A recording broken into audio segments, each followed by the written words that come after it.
What's going on, everyone? Welcome back to the channel. It's your boy, Dead on Dave. And as you see by all the creepy green graphics, the show that people have been asking me to bring back the most is finally returned. It's Random 5, man. And if you're going to do something, you got to do it really big. And of course, here at Dead on Dave Productions, we do it as big as it possibly can. I'm bringing you the funniest guy you've never heard of. I swear to God. You don't know who the hell this guy is, but I'm telling you, you will after this. It's Kenny Mo from Shot from the Point and his new channel, his new venture, Foul Mouth Network on the YouTubes. What's going on, man? How you doing? Hello, hello. Oh, listen to that butter. Listen to that butter coming into your ear vaginas right now. You hear that? Pure butter. Oh, man. I don't know if I'm going to be able to get through this fucking show. I got to be honest. You give me way too much credit, man. I'm going to be nutting all over the place because that voice is just giving me orgasms. It's giving me eargasms right now. It's fantastic. What's up, man? I appreciate you coming back and helping me bring this show back, I should say. Coming on and being the first guest to relaunch this, man. My pleasure, man. Before we get into the putting you into the Thunderdome, why don't you go ahead and tell the kids exactly who you are in case they don't know who you are, because you got one big claim to fame on Shot from the Point. So go ahead and tell the kids exactly who you are. Well, my name is Kenny, and I started off on Shot from the Point with Tommy C and the guys coming on Sundays. You know, just being a part of the show, hanging out, laughing, making fun of things and shit. And kind of started our own stuff, doing a little podcast right now, some movie reviews, some gaming videos, just doing a lot of stuff, seeing what catches on, you know, just having fun with it. But you did one thing in particular on Shot from the Point that everybody remembers you for. You did. Oh, what is that? You were responsible for one of the most epic moments in the history of Shot from the Point. You created the iconic Matt Can't Get Laid song. That was you. I can't believe you did not take credit for that during your little intro there. That was all you, man. That was me and my producer G. He really worked on that good, like a lot too. We went to the studio and did it. And you know, Tommy basically told me, "Hey, listen, I got this guy on my crew who can't get laid, and I want a song about him." So he kind of gave me the music that we were gonna go with, and then I just, you know, it's a small parody, maybe 30 seconds long, not many words, but it worked. Oh, it worked. It absolutely worked. It's fantastic. It's one of those moments. If I was better at what I do, I would have the song playing in the background. But I'm awful at what I do, so I just do what I can with what I got. So it is what it is. You ain't awful at all. So 5 random questions. I don't know if you've ever seen this of the many shows that I've tried and failed to launch here on Dead on Dave Productions. This is one of them, but this one's near and dear to my heart. I love this one. But everybody seems like there was a lot of heat created when you first did this show, right? Yeah, this one, people really enjoyed it because I did 2 shows that were pseudo interview shows. One, my full-blown interview show, Creator's Corner. That everybody loves. That one. You always come up with great names, man. Yeah, right. You really do, man. I am a naming son of a bitch. Just the names alone, you want to watch it, you know? I swear. That was one of my favorite interview shows I ever did. But I wanted to do something more for anybody, you know, and something that wasn't just creative driven. And a lot of people, regular viewers, wanted to come on. But it started turning out, quite frankly, these guys didn't have projects. They didn't have creative things to talk about, and we were ended up just sitting there for 15-20 minutes, and they were boring ass interviews. So I'm like, well, let me think of something that I could just ask you 5 random questions, whatever's off my dome, and I'll bring people on. And I brought on all kinds of different people doing this, and it's a great idea. Yeah, it's a lot of fun. Great idea.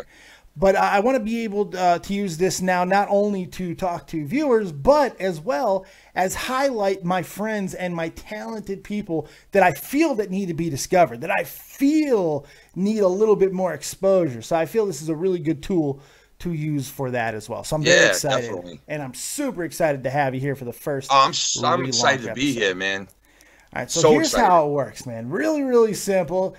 Too easy. Anybody can fucking, even Matt Kazar wouldn't fuck this up. So it's too simple. It's something he could fuck. Yeah, it's something he could fuck potentially. Yeah. It's something he could fuck potentially. I ask you 5 questions. I already have them all set up, and here's the deal. Once I ask the question, you have to answer the question. You want to lie to me? That's okay. That means you're just a scumbag. But I would appreciate honesty. 5 questions, all answered, and then once you answer all 5 of those questions, to my, my satisfaction, Yeah. you get to turn the tables on me and ask me any one question in the world. Doesn't matter what it is. And I give you my guarantee, my promise as a former United States soldier that I will answer it 100% honestly, man. Because I am an open book. It's the one thing about me. I don't hold anything back. So, sound fair? Yeah, very fair. Do you agree? Yeah. Let's fucking do it. Here we go. Question number 1. I feel like I should have like dong music in the back, like fucking, little drum roll, right? Something. All right, here we go. We do know, me. I know you pretty well. We talked a lot. I know that you're a pretty big wrestling fan. So we're gonna start really easy. I'm gonna lob you an easy wrestling question. What is the moments? Doesn't have to be just one. Just a couple of the moments that truly popped your cherry and got you into wrestling. What are those moments that live in your memory? Every time that you need a reminder of why you watch wrestling, what are the moments that play in your head? Man, I want to be like the younger guys know what I'm talking about, because I feel like if I go back too far, everybody's gonna be like, "Oh, really? When was that?" Fuck the younger guys. You do what works for you. Fuck the younger guys. Who cares if they can't follow along? I feel so old now, though, man. It's like I'd say my moment, really, the moment that really got me as a kid, and it was as a kid, was when Hogan WrestleMania 3. Really, it was like, but then again, I remember Hogan versus King Kong Bundy in the steel cage. That was like when I first really was like, "Whoa, what is that?" I gotta watch that, man. Yeah, that's probably my moment. Either that or when he faced Andre the Giant in WrestleMania 3. The irresistible force versus the movable object. I know that's an easy one to go to, but that was my moment. You know why it's easy? Because it's fucking true for so many wrestling fans. I know it's cliche too. There's nothing wrong with it being cliche. It's a wonderful one. It's one of mine too. It's fantastic. Gorilla Monsoon calling it, everything about it.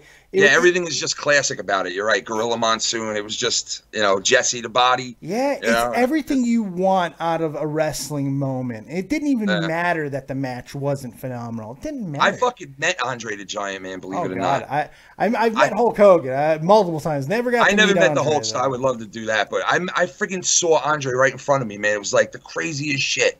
Did you come up to his belly button? I mean, Jesus. You know what? He kind of ignored us. He probably just couldn't see you down there. Well, he walked right by us, and he fucking climbed into the limo, which was the best thing in the world. He was like, he made that whole. I was just in shock by like, oh my god, like his fucking size is just. The size of that man is unbelievable. I agree. It's crazy. He must have had one big schlong. Had to be. Jesus. You probably missed the second limo that had to pull up next to it to carry his dick, more than likely. I mean, that comes out behind him in a wheelbarrow. It was Mr. Fuji who was carrying that bitch around too, probably. My God. All right, good answer. Question number 2. All right, we're going to dig a little bit deeper now, all right? Because you're a wrestling fan, but you're also a YouTuber, and you're an aspiring YouTuber. You got ambitions, you got goals, you got dreams, and all of that stuff. So let me ask you, what is it that you find most alluring about the service of YouTube, and what is it that makes you most leery or crazy about YouTube? 2-part question. Those are I like that, man. That's a good question. The thing that I find most alluring about YouTube is the fact that anybody in their life who, whether they wanted to be a comedian or an actor or read books to people or, talk about wrestling or anything, crush stuff under a fucking hydraulic press. Hydraulic press, you know what I mean? Anybody who wants to do anything, really, YouTube is like the way that I looked at it first was, when it first came out, was, oh man, I mean, like I could go on there and look up any video that I want. Like I thought that was pretty cool to begin with, the first thing. And then once I saw that, guys like you, because when I first started watching YouTube, it was all about just searching for videos. Then I found out that people could go live and there was live shows. Like I honestly didn't know at first that there were live shows on here. And once I started seeing, oh, this channel's live right now, I'm like, really?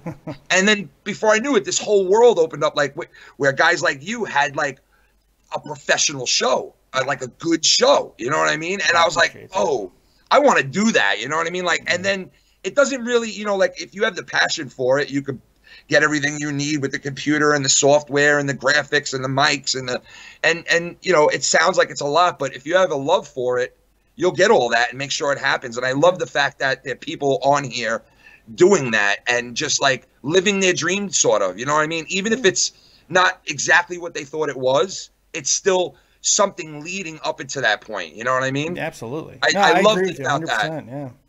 And what I found negative about it was, you know, I don't want to say drama is negative because I think that you need as much drama as you need good, you know, goodness or non-drama shit, you know? So I don't shy away from drama. I don't think drama is like the bad thing about YouTube. I think I would have to say the worst thing about YouTube is some people could get really big heads out of it and like lose who they are, lose that connection.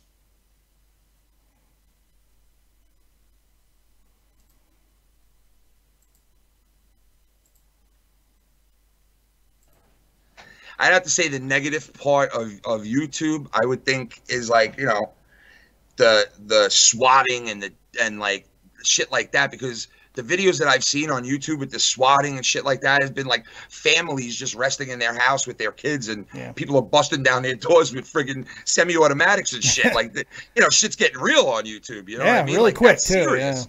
God forbid one of your kids moves the wrong way, they're getting fucking killed over somebody fucking with you from YouTube, you know? So I would think that would be probably the worst, is like your personal shit being like taken away from you if you let it, you know? You know, that's any type of celebrity. And I agree with you, though. It is a problem, but it's more of the people who simply can't get past themselves and have to do shit like that, whether it be out of jealousy, whether it be out of whatever. I mean, there are so many. You would never do 90% of the shit that people do online, they would never do to a person's face, ever. Exactly. Ever. Yeah, you're right about that. Ever. There's a lot of keyboard, you know, tough guys out there. You know? It's ridiculous. And I might get doxxed for this or DDoSed or whatever, just for saying it, because people are dicks. But it's okay. I got some good protection now. So come at me, bro. But anyway, I really shouldn't challenge people. But anyway, and the other thing, you're 100% right. What you said of what was alluring to YouTube for you. I did not go on YouTube for the longest time. I just did not want to deal with the hassle. But in the 90s and shit, guys like Kevin Smith, creative guys who wanted to create, they had to pawn their goddamn comic book collections to make a goddamn movie. And now you can go on YouTube with your phone.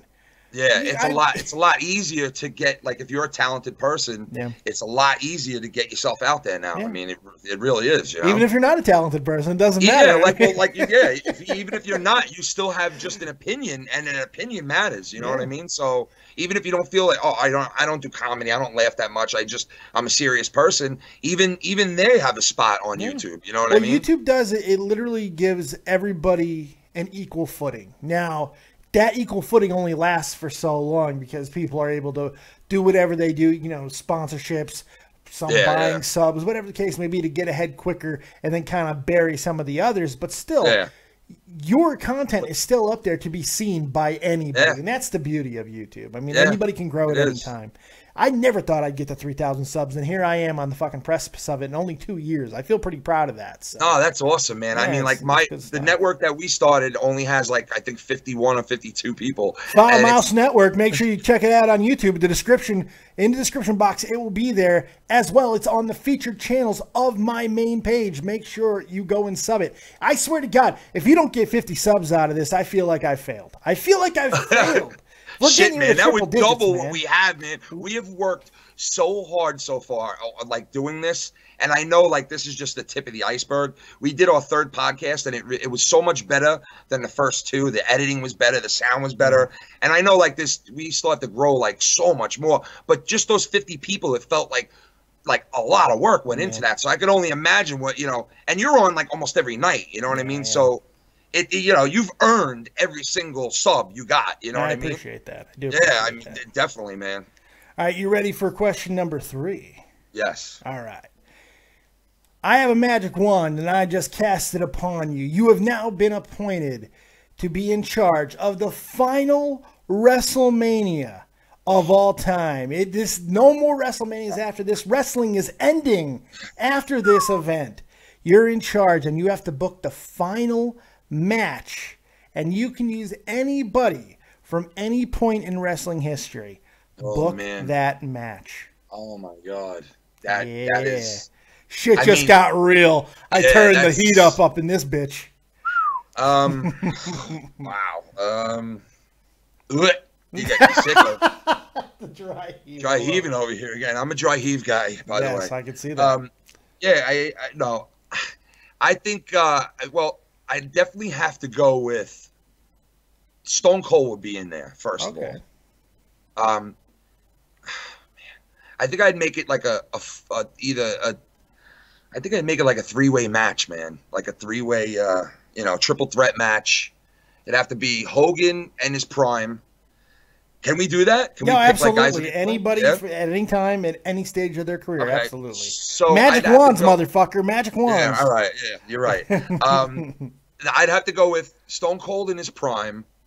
I'd go with Hogan in his prime. And the third guy is like a toss-up for me because it's either oh man, you really got me with this one. It's either it'd have to be The Rock or my man. Come on. I mean, how can I keep him out? I mean, I'm so torn between The Rock and the Nature Boy because their careers were like in their era, like top notch. Yeah. So I mean, I'd probably throw Flair in there over The Rock because he's doing his own thing in movies. He really doesn't need the wrestling. So I'd probably make it a triple threat match between Stone Cold Steve Austin in his prime with no injuries, Hogan in his prime. Even though Hogan in his prime, he was like a fucking Gumby. Yeah, still, amazing worker. I mean, regardless if he was athletic or not, amazing worker. Yeah. And then I'd go with Ric Flair. I'd have to do that. I think that's fair. I make that the main match, and then of course I would have to. I'm an old school guy. I consider myself an old school guy, so I'd have other guys in the card sprinkled in there. Like but you only get to book the final match. That's the only power that I give. Just saying, I don't want to. I gotta make this hard. No, you gotta have consequences for your actions. People are gonna crucify you, man. It's gonna be great. What about Shawn Michaels, dick? That's what I wanted to put in there. I was gonna say sprinkle with Shawn Michaels and you're not gonna have The Rock. What about Bret Hart? What about Bruno Sammartino? Fuckhead. No, that's why it's such a hard fucking question. It's great. What about the Stinger? You fucking Sting hater? I hate you, man. A fucking Stinger, man. And what about this guy, Roddy? I mean, Hot Rod, man. Hot Rod, yeah, absolutely. But still, I like your answer, sir. I like your answer. All right, question number 4. If you can place any YouTuber in a shoot match with any wrestler, who would you pick and why? Ooh, well, all right, so I'd have to pick you. Because I'm crippled. I got 45 seconds of fury in me. How are you gonna pick me? Your mouth. You got your mouth alone. You could do damage. Oh God! Because I love when you get a little annoyed. You get so like I see the look in your eyes, and you seem like I don't know. You could fucking probably. Yeah, it's called psychotic. It's called pure fucking rage and hatred. When I watch your show and I see you get mad, I'm like, here it goes. I love when he gets like this. Yeah. Love it. I'd say if you put me in there with anyone but Hornswoggle, I'm gonna get the fuck kicked out of me. I mean, and even then, it's not guaranteed. All right, you want me to pick differently then? No, it's fine. I want to know who you got me in there with. I'd say you versus. Oh man, can we do intergender on this? Absolutely, yeah. You know what? I have no problem with that at all. You're giving me a little bit of a fighting chance here. Yeah, I'd have to give you something exciting. I would say. You and the fabulous Moolah. Ooh. No, I'm just kidding. Ooh. You and I got it, man. Trish Stratus. Ooh, Stratisfaction. Yes. I would love to be stratified. I would take that shit. She's one of my favorite female wrestlers of all time. She was great, definitely. Man. One of the most impressive learning curves I've ever seen out of somebody. Somebody came in who was only there for her assets. And then became one of the best performers in ring. She was already an athletic dynamo. We already knew that. But to be able to pick up stuff the way she did, her and she Lita did, man. defined an era. I mean, so yeah, They did, I'm man. with that. I don't know what I would do outside of nut myself and cry, but hey, Just keep going like this, man. Right? Just fight like this. Yeah, that's exactly what I did. That'd be fantastic. I would take it. I was Hell hoping yeah. you were going to have some annoying YouTuber get fucking squashed by Brock Lesnar, but you know what? You want to give me some satisfaction? I'll take it, sir. I'll take it. I'm thinking smart instead of thinking devious, you know? I like that. Devious hasn't worked out in this circle too many times. That's a deep cut. I've heard about that. I know you went with that just now. Question number 5. I'm sure I'm going to get some backlash over that one too. Question number 5. Real simple. With the Foul Mouth Network, this thing that is really, I've heard you talk about it personally to me. I can tell how much passion you have for this project, and I can tell that it is really your baby. What are your short and long-term goals, man? What are you really looking to do with this? Listen, I eventually want to be able to take phone calls and interact with people. That's like the best thing I do. I love interacting with people. Yeah. Total strangers, you know what I mean? Like, that's like, I just like meeting new people. Like, that's how I got on here and got involved with you guys. It's like, when I was younger, I never put myself out there. I never like tried things I wanted to do. I always like was so timid, and like I always was like, well, I'm not good at it. The only thing I ever did in my life that I was any good at was hockey. That's the only thing. Other than that, like I tried to be a comedian when I was in my 20s. I actually got on stage a couple of times. The first time I had people laughing, I thought it was great, and I had the bug after that. I went home and I was like, I can't wait till I get up there again. And the second time I got up, nobody fucking laughed. I did 3 minutes and I ran off the fucking stage with my tail between my legs. Yeah, I've been there. I'm never doing that again. You know what I mean? I never went back. I did it one time, bombed, never went again. And that was my thing. I didn't go back for the longest time. I got bit in the ass from it. And we were at a comedy club one night and we were watching a show, and they were like, it was like an open mic for like 5 minutes for people to go up there and tell jokes. And my friends were all busting my chops to go up there and do my imitations. And so I went up there and I did a couple of imitations, and people loved it. And I was like, maybe I should just do imitations when I do this now, Right. So in the last 2 years of my life, my wife had stage 4 breast cancer. Oh, and yeah, and she beat it and kicked its ass. She's a survivor. That's awesome. Yeah, she kicked its ass, man. She really did. And it kind of changed my outlook on everything, because it's like, something like that happened to us. Like if she would have, it would have been like we never got to that next level. And I said after she was better, I'm like, you know what? Enough of staying in this little box. Enough of living at mommy and daddy's house, or whatever my situation was. And it was like, we're gonna go out and we're gonna be a family. We're gonna try different things, and we're gonna live. You know what I mean? Go live, exactly. Yeah. Yeah, and so ever since then, I've been coming out of my shell for the last like 3-4 years, in the sense that, hey, if somebody doesn't like me, they don't like me. If somebody likes me, then that's great. I'll be friends with them. I'll interact with them. And I just want to be positive. I just want to be around positive people.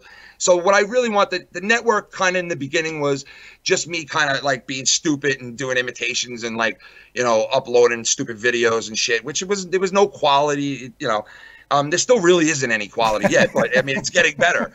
But then it kind of turned into a couple of my friends and then another guy I met on YouTube. Why don't we do a podcast? And all right, we'll do a podcast, and then why don't we have gaming stuff on here? And then one guy's doing gaming stuff. So it's evolving. It's in the early stages. I see it eventually, like I said before, trying to get to that point where I could have a setup like you or Tommy C, take phone calls, interact with people. I don't know what it would be about. I don't know, where would we go with it, but just something like that I'd love to do in the future. Like I'm a big fan, like Tommy is, of radio. Yeah, I love old time radio.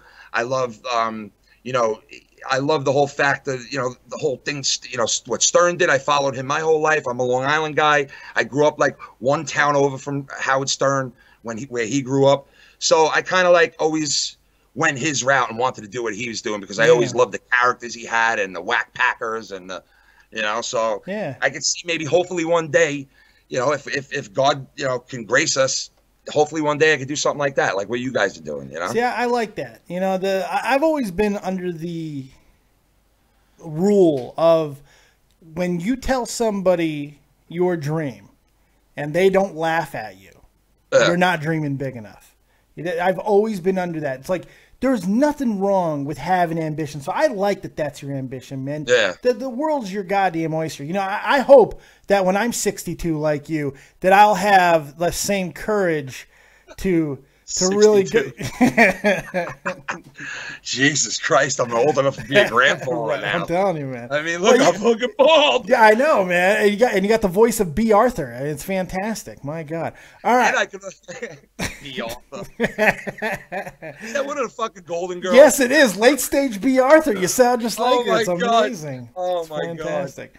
All right. So those are my 5 questions for you, and you answered them well beyond my wildest dreams. So you have earned your chance at revenge. You get your 1 question, sir. Anything in the world, now is your time. What you got? I am now at your mercy. Wow. All right. No, I can't do that. No, it's okay. Whatever you got, man. I'm intrigued by stopping. When somebody has something and then decides not to do it, I'm actually very intrigued by that.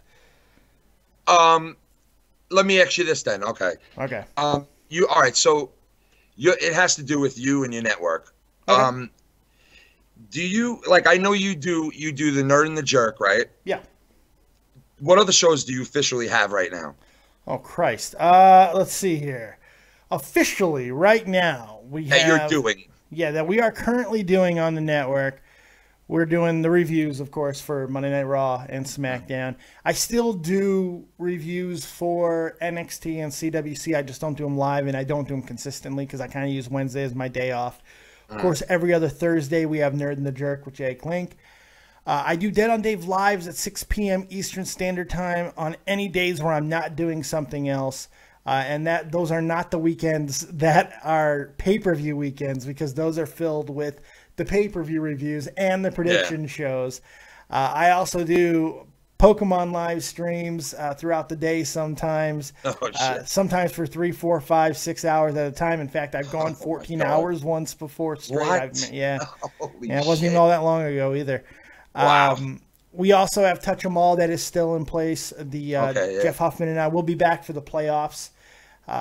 To cover the playoffs, especially look at the friggin' Yankees, man. They're almost sneaking into the playoffs now, man. I can't see anything beyond the scope of my Cubs. I don't give a shit about anything else. I got to be honest. No, I hear you. You should be very proud of that, man. The Cubs are right back where they were last year, man. It is. Well, we're a way better team than we were last year. I mean, but I'm saying they got another shot at it this year. Better shot than we did last year. I mean, we actually have a chance. I knew we were going to get beat by the Mets last year. I knew we weren't winning that series. I had a feeling we were going to win that series, but I didn't think that it was going to be a sweep like that. After the first game, I kind of felt like it was over. I felt like, but it is what it is. I think that was my World Series. So yeah, I know, right? It was literally it was. Yeah. I think that's about all of the shows that I do. All right. So what my question is are you? Would you ever do any other genre besides? I know you do the Nerd and the Jerk and all that. Would you ever do something outside of what you normally do now, as far as the wrestling and kind of that genre of the Nerd and the Jerk show? Yeah, absolutely. I mean, I started on YouTube with Tommy C. Tommy C and I actually started Shot from the Point together. Him and I created. Oh, really? It. Yeah. I see. That's what I didn't know that. Yeah. 5 years ago, that was something that him and I actually started together. And then we started creating a whole bunch of other shows together on other podcasting networks. And then we had a falling out and didn't talk for a year. Was his head huge then too, or was it? It's still large. It's always been abnormally, freakishly large, but I don't think it's grown anymore. But there's that, and then a little bit afterwards, I didn't know exactly what my limitations would be. Tommy never thought I could do shock jock radio type stuff. And then when we started working with Cronin and we started doing Monetize This, I was finding myself unbelievably challenged by this new genre, and I really took to it, and I loved doing it. For my personal, and this is my opinion, I mean, I don't know if people are going to get pissed or not from this, but when I first started watching the live shows on YouTube, you guys were one of them when you were still with Cronin. Yeah. And I wasn't an everyday I didn't watch it every day. I just checked in with you guys probably once every 2 weeks, see what's going on, maybe watch a couple of old videos. But I got to say, man, and I'm not just blowing smoke up your ass. Honestly, and I think if you ask a lot of fans that were around for that back then that actually, know the whole story and the whole history, I think a lot of them would tell you that you were honestly the guy that I would listen to on that show. I appreciate that, man. And I'm sure there's a lot of other people out there. I like to think that I think mainstream because I like a lot of mainstream shit. But and I think a lot of people would say the same thing. Like, and I saw the old videos. I went back and I was like, oh, let me see some of their first things. How we bad had Magic monetize this, man. Me, Tommy, Joe, and Jesse. We had fucking magic, man. Well, some of those shows were fucking really good, man. Yeah, some of them we were had really something good. Real special. It's a shame things ended the way they did, man. Because I had a lot of fun and I learned a lot during that time too. So to answer your question, I mean, no, I would do anything. I do hockey with Tommy. I feel like as long as I'm knowledgeable on something, and if I'm not, I'll look it up and I'll get knowledgeable on it. I'll talk about anything. I love talking about stuff. That's like me too, man. We were saying we want to kind of stay away from any of the drama right now, and we wanted to do something different. So we all got together and we talked about CERN and John Teeter and like conspiracy theories, and we went on for a pretty good amount of time, and we didn't stop talking once. So I love talking about that shit too. You know what I mean? Like I love to talk about stuff outside the box. You know? Yeah, I'm one of these people. I just really enjoy talking about anything, and if it can be entertaining and there's an audience for it, it makes it even better. But as long as I'm passionate about it and I have an interest in it, and sometimes it's not even the topic. If I find someone unbelievably interesting that I want to work with, me being interested in that relationship is enough to keep me going. Yeah, I wasn't a hockey guy. I love picking people's brains, man. You know, when Tommy and I first got together, man, I knew Tommy from the Army, but we weren't like super close or anything. But so that's how you guys did meet. Yeah, we met in the Army. Yeah, we met in the Army.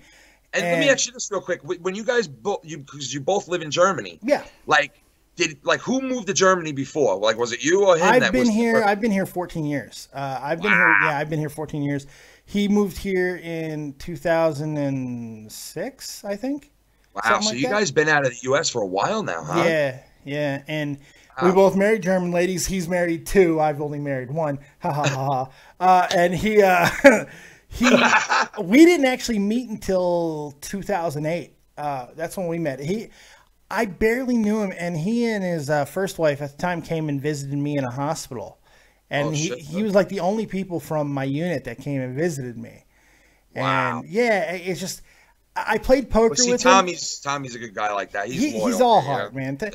He's bluster, and he's got he's intimidating if you don't know him. But the guy is all fucking heart. And I know he is, man. Amazing fucking guy. He's my best friend on the planet. I love him. He's a hometown guy, man. To me, he's the biggest pain in my ass on this fucking planet. I swear to God, no goddamn joke. Tommy C is the biggest pain in the ass in my planet on the goddamn planet today. But I'm happy what's going on with him, man. I really am. He is also. He deserves one of my favorite people in the entire world. I absolutely love the guy. I like, what I like about him is how he picks up on people right away. He knows their background. He knows, like that whole shit. He's very in tune when he's speaking to somebody. He knows, he can figure you out, and that's how I am. I like to think I'm like more street smart than anything else, and God knows that. But and he's like that too. I guess that's why I connected with him so much. It's funny too because when we stopped talking the first time, I really didn't think that I was missing much because I was really in a really dark place. But when we reconnected and we got past the initial awkwardness, we got so close. I officiated his wedding. I think I remember you saying that once.